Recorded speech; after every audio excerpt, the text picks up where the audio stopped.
Hey Flock, Mike here from Epic Duck Studios, and welcome to the Epic Hobby. Today I'm going to be painting Venom from Marvel Crisis Protocol, and I'm going to be using a little bit of an atypical source of my inspiration for this one. I'm going to be referencing Venom from the 1990s Spider-Man cartoon. So what makes this unique is he's always lit as if there's a blue light to his right shoulder and a red light to his left shoulder.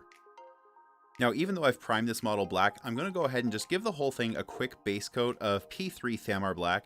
And that's basically because there's a couple areas here where you can see the primer went on just a little bit thinner than others. I want to make sure the base coat's pretty even, so I'm just going to quickly just slop this on the whole model. The blue and red light kind of effect that Venom had in the 90s is really interesting because it had nothing to do with the environmental lighting at the time. There never actually was a blue light and a red light in the scene, or else other characters would get the same lighting.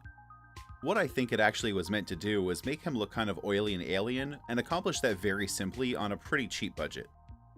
It certainly did a really good job of making him feel out of place with the rest of the characters and kind of otherworldly. Alright, with that black down, I'm going to go ahead and just review the different colors I'm going to use on the rest of the model here. For the white parts, I'm going to be using P3 Underbelly Blue as the base coat with P3 Mora White as a highlight. For Venom's tongue, I'll be using P3 Amethyst Rose and Carnal Pink. On the red side, I'll be using P3 Kador Red Base and Citadel Wild Rider Red. And on the blue side, I'll be using Citadel Calidor Sky and Lothern Blue. So with most of this model, I'm going to be building just weird areas of color on top of the black. That's going to be in the blue and the red. So the only parts of this model are going to get sort of a standard base coat are his tongue, the spider emblem on his front and back, and then his eyes. So here I'm base coating his tongue with the Amethyst Rose from P3, and I'll mix that later with some Carnal Pink to create a highlight color. And here I'm just giving the tongue a second coat of Amethyst Red to pick up any areas where the base coat may have been a little bit on the thin side. So now I'm coming in with P3 Underbelly Blue, and I'm actually going to be using this as the base coat for all of the white details. So that's going to be the spider emblem on his chest and his back, as well as his eyes. Now the spider emblem has these long spindly legs that come off of it, and they actually wrap around under the arms and then join up with the emblem on the opposite side of the body. So it's actually one continuous detail. It wraps all the way around the model. One thing to note is the legs are very, very thin and kind of spindly. And at one point, they really just kind of all merge together. They are distinct, but they're very, very close to each other. And what I end up doing is just kind of painting the whole area with Underbelly Blue. And I'm going to come back in later towards the end of the model with some black ink, which I typically use in my comic style work anyway, and just use it to paint a little dividing line between each of the legs, which makes it a little bit easier to control. Basically, starting off with this bigger white area, instead of trying to get these like 4 small thin white lines working, it's easier to start with one big white area and kind of dial it down afterwards.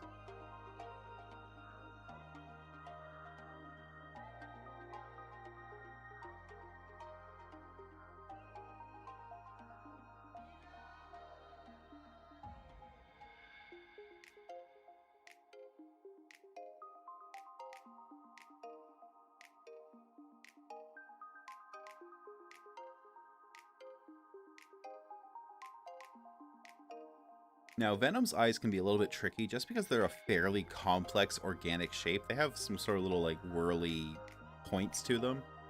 Don't be too worried if your original white layer of this doesn't look fantastic. You can always sort of paint it just a little bit too large and then really clean up the edge definition with black ink later on.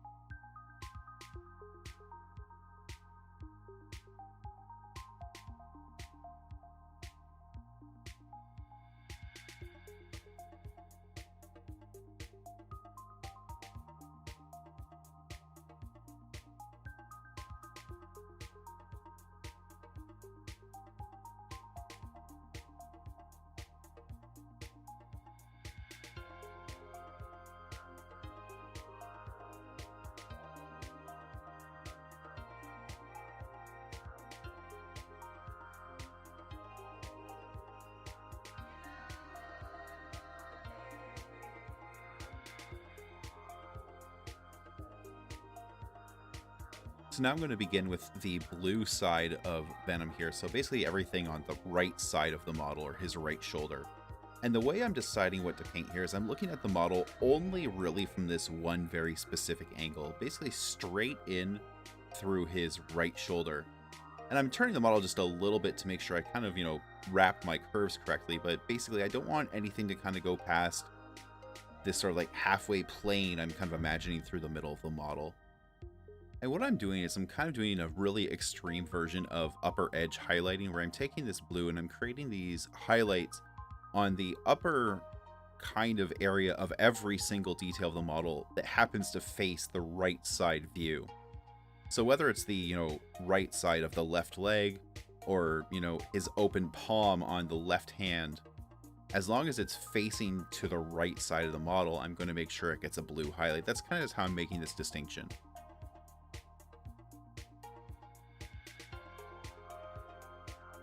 So you'll notice here that I'm not painting these exactly as top-down highlights. Really more what I'm doing is painting them to outline each curve of Venom's musculature. So in this case, the curve goes around the bottom of the butt because that creates a sort of outline in place that really helps define the shape when viewed from different angles. And here we're basically adding a little line to the inside of his left butt cheek so that it again has that sort of blue from the right feel to it. And I'm just going to continue to work my way around the model, adding blue, not necessarily curvatures, but blue detailing to sort of different muscle groups and so on. Kind of trying to focus them towards the top, but really just doing whatever's necessary to make each muscle group look distinct and as if it's kind of been outlined. It's a really bit of a tricky thing to do on a three-dimensional object, to have it appear as if it's been outlined in place. So I'm just kind of hacking at it and doing the best I can.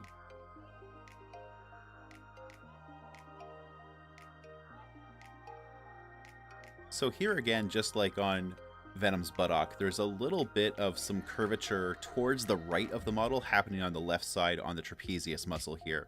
So where it kind of really bends in towards the spine, I want to make sure I get a little hit of blue right on that most sort of deepest crevice there, the most right facing part of that curve.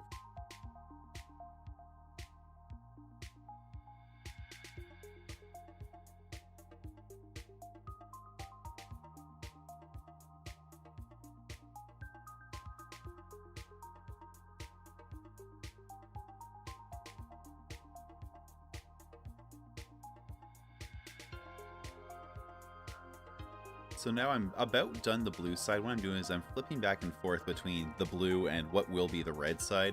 And basically I'm looking to make sure that my blue isn't really visible from the red angle and vice versa. And so I'm just looking now for any sort of areas that should be blue that I've missed, such as the back side of his left arm. And there'll be some other details there too, like the sort of inside of his left forearm.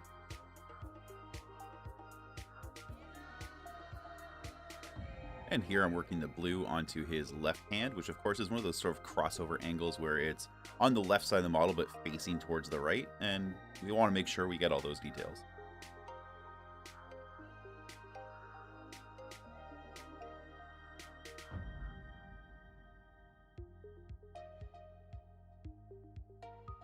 And finally, I'm bringing some blue up to kind of create a bit of a highlight around the shape of the eye. This isn't absolutely necessary because there's not really a defined ridge or a raised area there, but I thought it helped make the model read just a little bit better, so I'm doing it.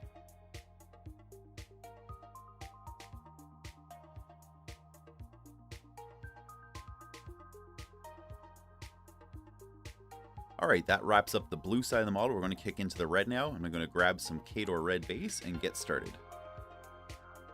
Now, unfortunately, because of the camera angle, it's a little bit less obvious what I'm doing on Venom's left side, which is facing away from the camera and more towards me. The camera is just a little bit over my left shoulder, so you're getting a little bit of a slanted view. So this is going to be edited down just a little bit more than the blue side because it's the exact same process. You've already seen what I'm doing and just doing it in red instead of blue. But I'll be sure to show you any details that seem really important to point out and just give you a general idea of how this is going. So as with the blue side, I'm really using the red to outline individual muscle groups as opposed to creating a true edge highlight. It's more of a general area effect as opposed to a specific lighting effect, because of course it's not lighting. Now, when I initially started with the red here, it at first felt far too bright. The Kato red base is a fair bit brighter than the Caldor sky is, at least visually. You can see the blue is a little more subtle and the red is a little more slap in the face-ish. But that really changes once we get all the highlights in place. The Lothern blue really brings up the value of the blue to really kind of match the read of the reds. Now, one thing I'm doing more often with the red side here is I'm rotating the model back to look at the blue side, because I want opposing details to have roughly the same amount of color added to them. You know, I don't want a really thick blue line on one side and a very thin red line on the opposite on the same muscle. I kind of want to treat them equivalently. So I'm constantly rotating back and forth between the blue side and the red side, and just making sure my red values kind of approximate the blue ones in shape and thickness.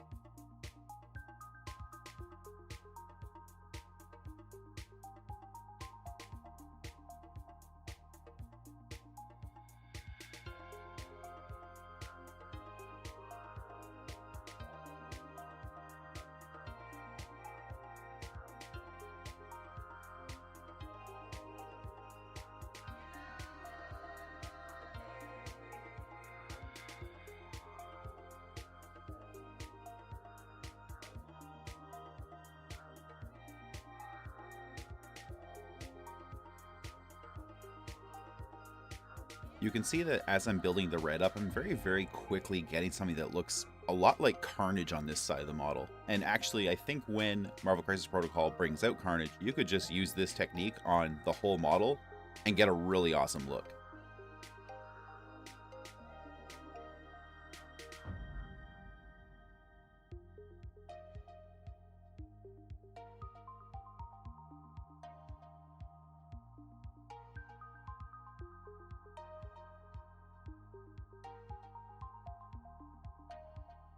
So one thing I really love about this sort of alternating red and blue pattern as well, aside from the fact that it pays a really nice homage to the 1990s Spider-Man cartoon, is that it really plays into the dichotomy of the Venom character. Like, over the years, he's really developed into very much an anti-hero as opposed to a villain. And this kind of plays into that, because he sort of seems to have a good side and a bad side. And what I find really neat about it is, I was a big City of Heroes player back in the day. In City of Heroes, heroes were referred to as blue side and villains were referred to as red side. And this character literally has a blue side and a red side. He is part villain and part hero. And it kind of just plays into this really cool dichotomy of the character where you're never quite sure which side he's on. He's, you know, does very good things, but doesn't always do them in a good way. And it's really kind of cool when you can express things about a character's personality through a paint job. And I think in a little way this one does that.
Alright, at this point I think all the red base coats are done, and I'm going to go ahead and start working on highlights.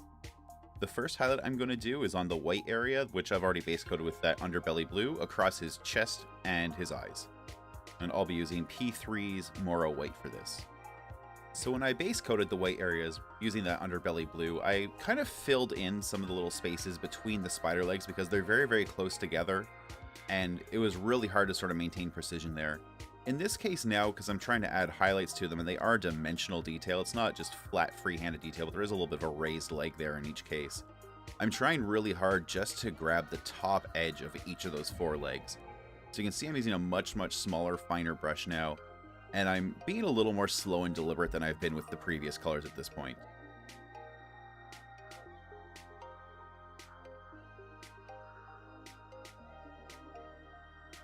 Now Venom has a pretty detailed 6-pack, and you can pull that out of the model really easily by just making sure you highlight the white accordingly.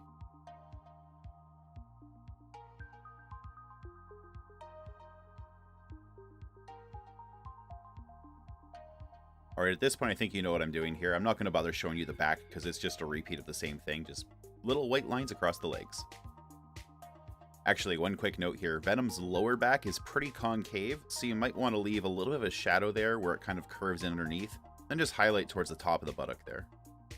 And then, again, I'm going to go ahead and I'm going to highlight the eyes. The eyes I'm basically just going to base coat the entire part with white, just kind of bump the color right up. There's no need to leave any of the underbelly blue showing because the whole eye is basically a large exposed surface.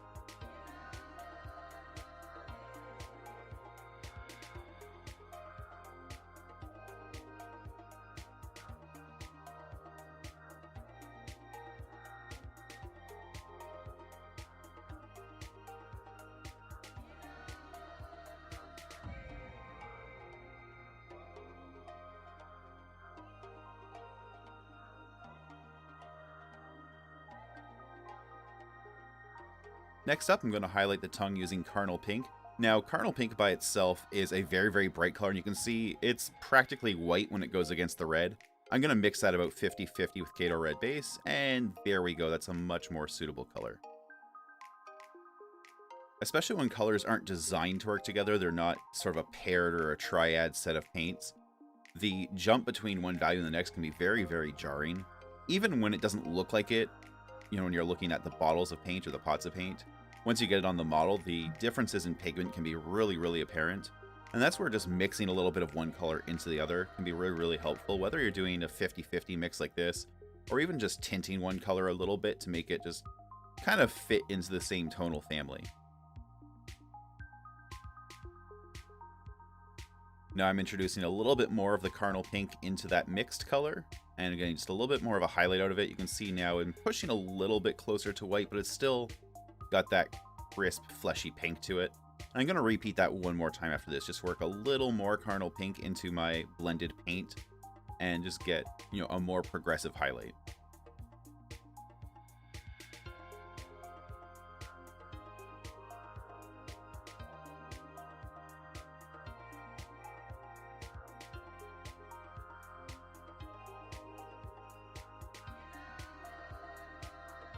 And here's the final highlight going down. I'm being really selective with this one. It's going to be sort of the most raised areas of the tongue. So right here where it's jutting out of the face, this kind of curve here where it comes around and kind of swings back into the face, and then the very tip of the tongue as well.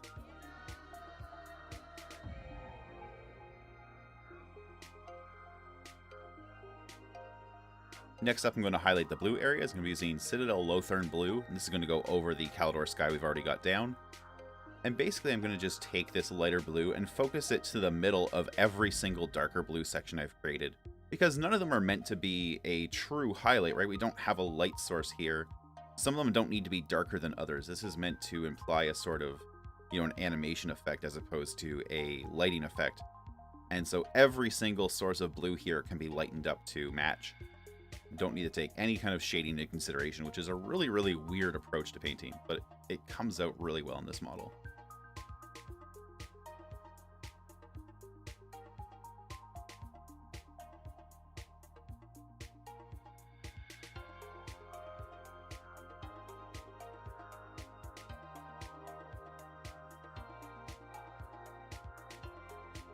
So what I'm doing with the light blue is I'm focusing it into the center of each of the blue details, and I'm leaving the dark blue showing all the way around it. And that basically creates a bit of a color gradient. Now it's a pretty stark gradient. It's almost like cel shading, because we're breaking just from light blue to dark blue to black without any real blending happening.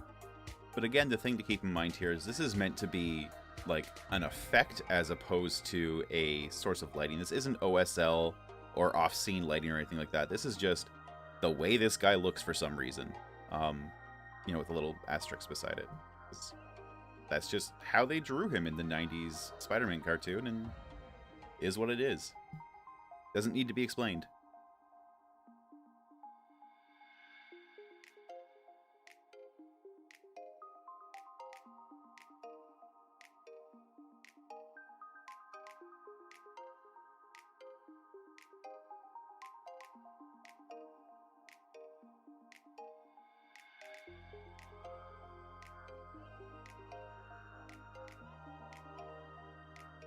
Now here on the hand is about the only place where this light blue, I do a little bit of detailing with it because the dark blue line basically runs right across the whole finger, irrespective of the texture, and I use the light blue to kind of add more definition to the knuckles.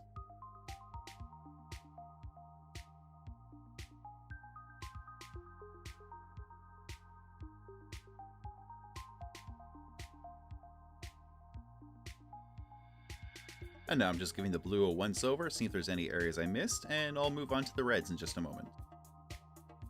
So for highlighting the red side, I'm going to be using Citadel Wild Rider Red. This has a little hint of orange to it, but it works really, really well in conjunction with Kato Red base. Just create a really vibrant, punchy red kind of feel.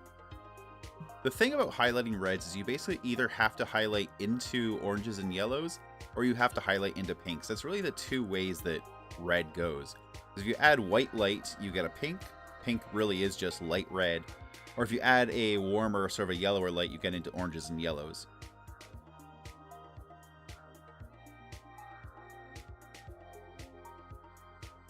So just like the blue side, I'm keeping the bright red here really just tightly focused into the darker red areas. So it is just kind of a little central hit of color in each of the Kato Red base shapes. And again, it's sort of directionless. It doesn't really matter if it's on the top or the side or the bottom of the area. It's really just meant to outline a muscle detail or some other facet of Venom's anatomy.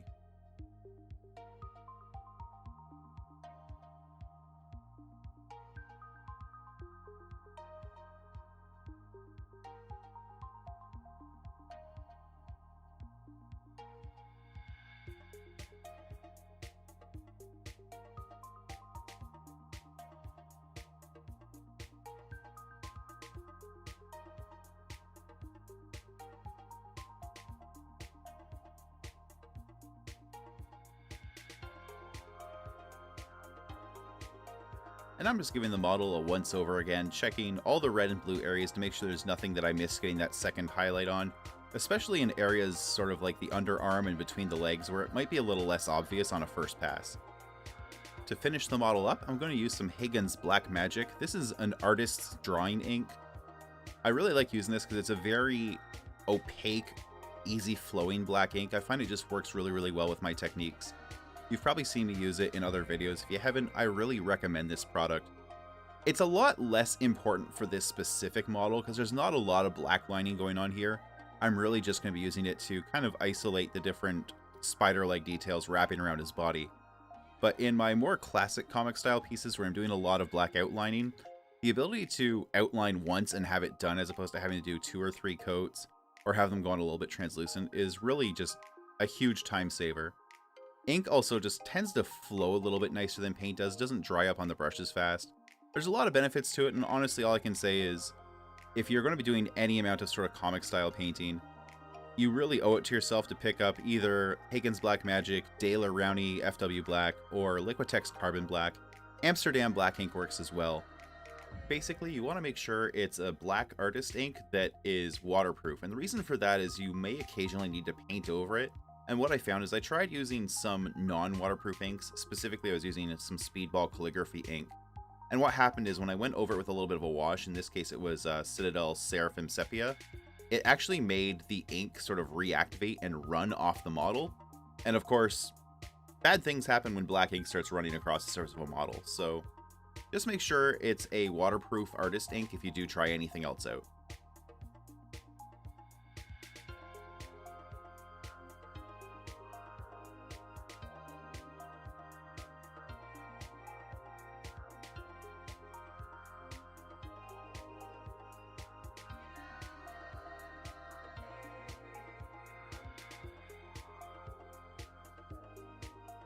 Now earlier I brought a little bit of the light blue and the light red down to the edge of the eye just to actually accent the fact there's a little bit of a crease there and just to draw attention to the shape of the eye a little bit better. Now I'm just going in and very lightly outlining the shape of the eye in black as well. And that's just to make it stand out just a little bit more, because the white sitting right next to the light blue kind of makes a little bit of a fuzzy boundary, and this will just give it a nice crisp pop. And one of the last details I'm adding here is a little bit of a black line in the crease of Venom's tongue. Venom's tongue has a very deep sort of recess through the middle of it. And because this is one of the lightest details on the model, it's a good place to bring in a little bit of comic lining, just to kind of tie it back in with all my other Marvel pieces, which have a much more significant black lining presence on the model. And there we are. Now I've gone ahead and painted the base sort of off camera because it's pretty straightforward. It's just a lot of grays and blacks. And it's the same approach I've used for all my other Crisis Protocol bases, so you can see that in another video if you like. But here's my completed Venom based on the art style of the 1990s Spider-Man cartoon. I really hope you've enjoyed this video, and if you try this out as well, I'd love to see what you do with it. Hey, thanks for watching my video. If you enjoyed that one, please hit like and subscribe, and don't forget to hit the bell so you get notifications when I post new videos in the future. If you want to take your support even further, you can do that at patreon.com/epicduck. Every little bit helps keep the lights on and the paint flowing, puts new models on the table so I can make interesting videos, and most importantly, puts a roof over my family's head and food on the table. You can also join me for live painting shows several times a week at twitch.tv/epicduckstudios. I'd love if you came by and watched the show sometime and followed the channel. I want to give a big thank you to everyone who's supported my content over the years, both past and present. It's been an absolutely wild ride, and I couldn't do this without all the wonderful fans and flockers out there. The hobby community is just an amazing group of people, and you really make this worth doing. So let's just keep on doing this together, making more content, and just being fantastic together for years to come. Thanks again for watching, and until next time, do something epic.